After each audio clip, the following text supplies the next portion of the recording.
I'll be busy taking care of the baby soon. I won't be able to come home for a while, so don't miss me too much, okay?" As my husband said this and packed his things, I could only stand there and watch him. He didn't seem to care about how I felt and continued to laugh and hum while asking where our son's baby bottle was. However, the baby he was talking about wasn't our child. He had gotten a younger woman he kept as a mistress pregnant, and the baby was theirs. Yes, this man had abandoned me and our son. My name is Linda, a 42-year-old caregiver. I work part-time, so my income isn't great, but I'm currently studying to become a certified nursing assistant. My family consists of my husband and our son. My husband is 45 years old and works as a manager in a reasonably large company. He has been there for many years. My husband used to be quite the womanizer, and I had been brought to tears many times because of it. I had confronted him several times, asking who was more important to him, me or the other women. Yet I never left him because I loved him. After our son was born, he settled down and focused on his job. Our son, Robert, will turn 18 this month.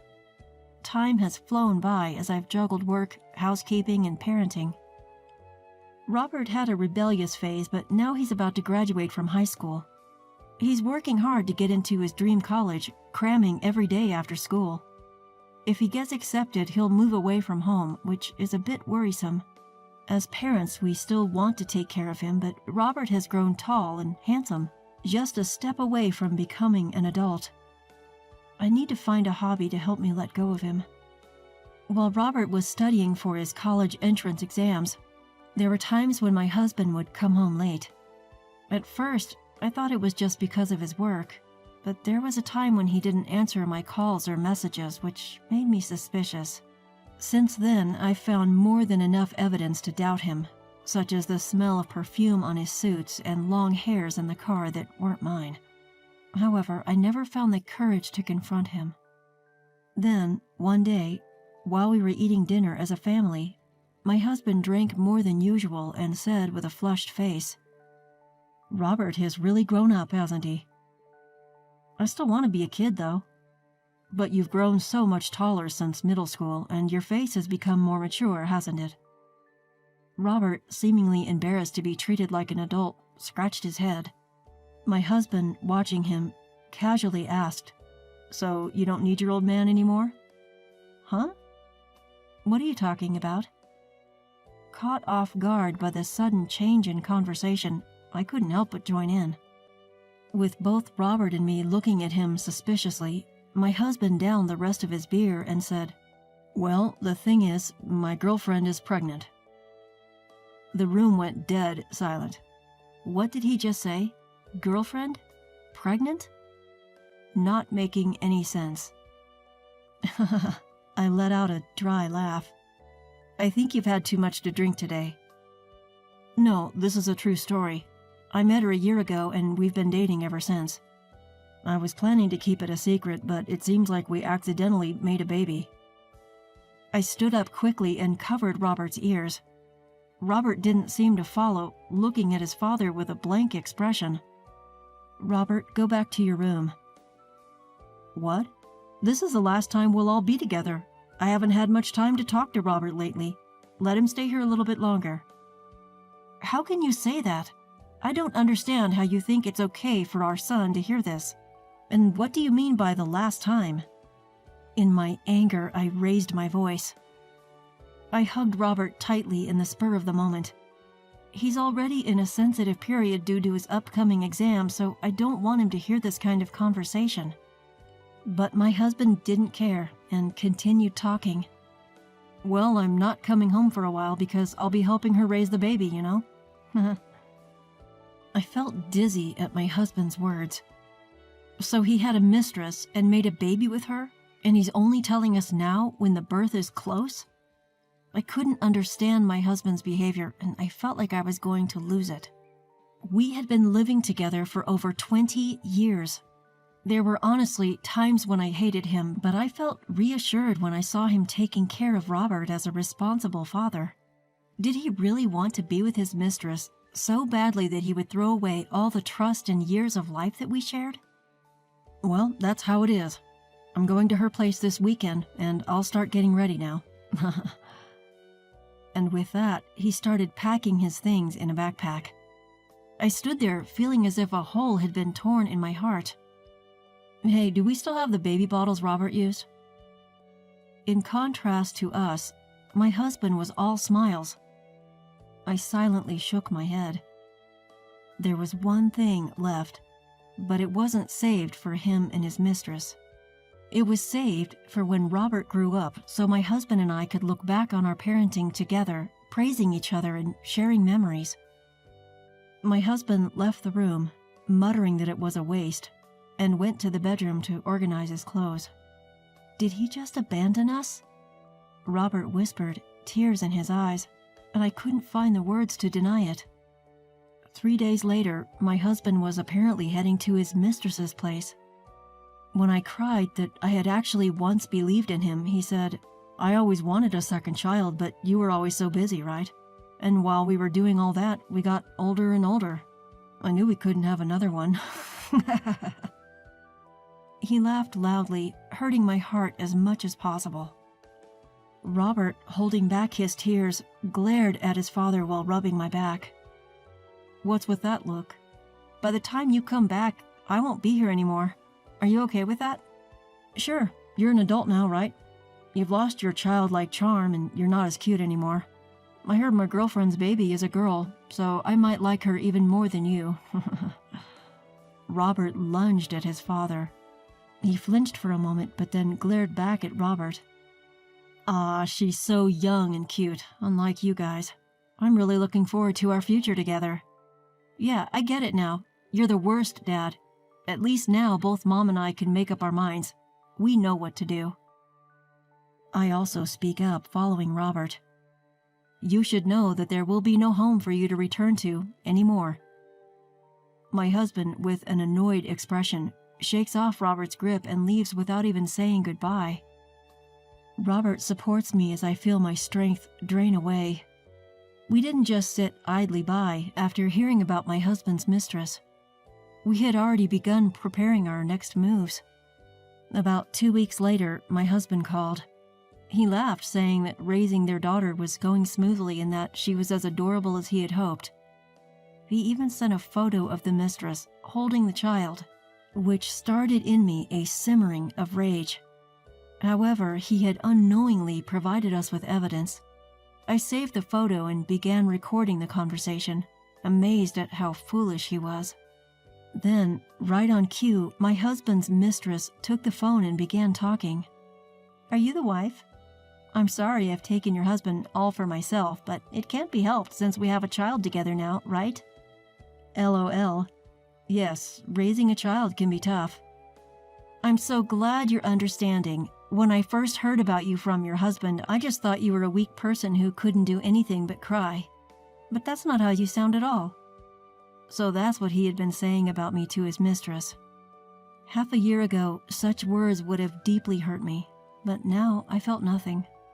The love for my husband had long since disappeared. "You knew my husband was married with a child, and yet you still pursued him, right?" "I didn't know at first. Your husband always took off his wedding ring when we met, so when he finally told me, I was surprised. But my feelings for him didn't change. We'll be together forever." It's a good thing they're both so clueless. This would serve as evidence that the mistress knew my husband was married and still continued their relationship. While her words were infuriating, the payoff would be huge. And it would have been more difficult to take revenge if she seemed genuinely remorseful and troubled by the unplanned child. I told the two of them to do their best and hung up. 2 years have passed since that day. Then I saw that familiar number come up on my phone. I took a deep breath before answering. "Hey, how have you been? I'm coming home now, so make sure the house is clean, okay?" "Didn't I tell you back then that there's no home for you to return to? What are you trying to prove?" My husband sighed, sounding exasperated.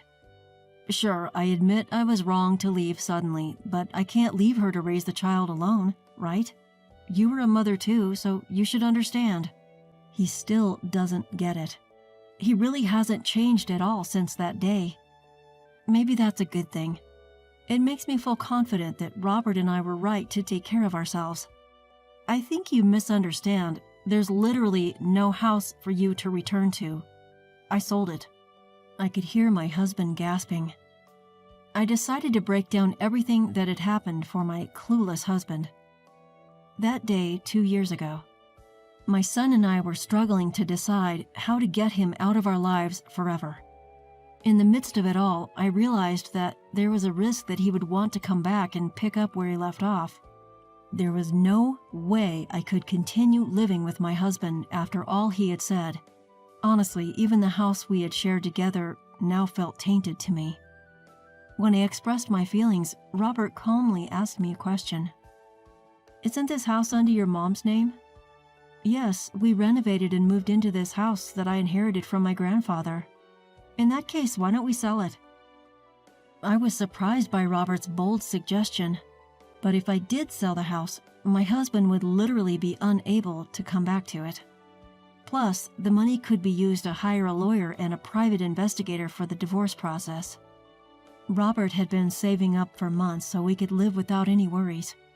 With that savings and a little more, it would be possible for me to move away with him. I accepted Robert's idea and began making preparations. Robert worked harder than ever in his studies, eventually getting accepted to a college far away, and I obtained certification as a nursing assistant. With this certification, my salary would be higher and I could work anywhere. And so we sold the house. Of course, we had obtained my grandfather's permission. My parents had passed away early and my grandparents had taken on the role of parents. When I explained the situation with my husband to my grandfather, he was furious. My grandparents gave us some of the money they had been saving little by little, telling us to use it to start our new life. When I hesitated, they insisted, saying there was no point in them holding on to the money at their age, and forced me to take an envelope filled with cash. I was moved to tears by my grandparents' kindness. And so we began living in the state where Robert's college was located. Since you never showed any interest in what we were up to while Robert was studying for his exams, you probably have no idea where we're living now. You can't bluff me like that." My husband's voice grew louder, clearly panicked. "If you think it's a lie, you're welcome to come see for yourself. We're busy, so we'll hang up now." "Hey, wait." At that moment, Robert, who had been quietly observing, took the phone from me. "Dad, you said it yourself, right? That we don't need you anymore? And we agree. We don't need a father who abandons us to be with his mistress." With a cold tone, Robert told him this, causing my husband to break down crying. "Please, wait. I know I messed up, but don't abandon me." I took the phone back from Robert, ready to deliver the final blow. "You might not be willing to agree to a divorce, but we're moving forward with the preparations anyway. Oh, and did you know that the alimony payments for getting your mistress pregnant during our marriage can be almost double the usual amount? Better start preparing for that." Without waiting for my husband's response, I hung up the phone. Calls from my husband came in immediately, but I rejected them. I didn't want any more stress. From now on, my husband would be burdened by the costs of raising a child with his mistress and paying alimony to me. My husband had no real skills to support himself, and I had always cleaned up after him. He would leave dirty dishes untouched and scatter laundry everywhere. He hardly ever helps with housework and only occasionally takes out the trash, acting all proud when he does. I can't imagine him and his young lover lasting very long. Thanks to speaking my mind, it feels like a weight has been lifted off my chest, and I take a deep breath. Robert looks worried about me. "I'm fine. I got to say what I needed to, and I feel so much better. Let's go out and eat something you like today." I force a smile at Robert, despite my exhaustion. He still seems worried, but he tries to act cheerful for my sake.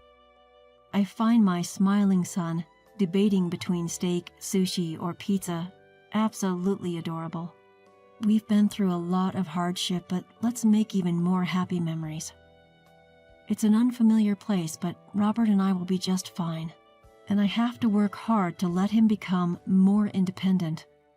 When I decided to live with him, he said he was happy to still be able to eat my home-cooked meals since he's terrible at cooking. But from now on, when he has friends over or even gets a girlfriend, I'll be in the way. Robert is such a kind child that he'll always be concerned about me, and his girlfriend might eventually get fed up with it. I'll have to teach him how to cook to help him live on his own, so I'll be even busier. My husband is gone, but I don't feel lonely anymore. As I think about our future life together, I laugh, feeling refreshed knowing my husband is completely out of my life. I can now live the rest of my life with a clear conscience.